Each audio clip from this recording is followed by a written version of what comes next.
Nothing can be more frustrating when you sit down to watch one of your favorite programs on Sling TV and you run into issues streaming it.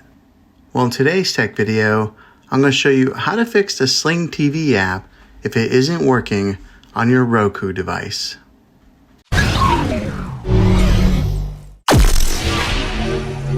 I'm going to show you a few really simple ways to try and solve your problem and get you back up and running again. The first one, it's the easiest one to try, and that's to unplug your TV from the wall outlet and wait 60 seconds. Now don't be impatient here, wait the whole 60 seconds, then plug it back in. This is very different from turning your TV on and off with your remote control. This is what we call a hard reset of your TV.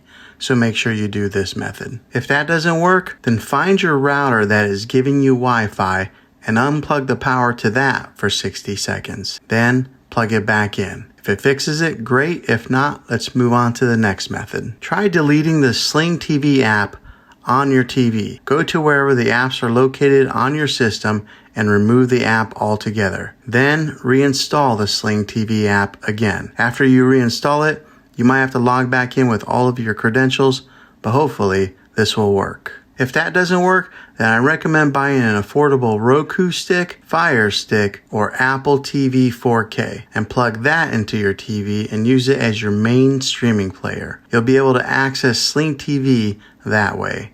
I'll put links in the description down below of where you can get one. Well, hopefully this video was helpful for you. If it was, go ahead and throw a thumbs up on it.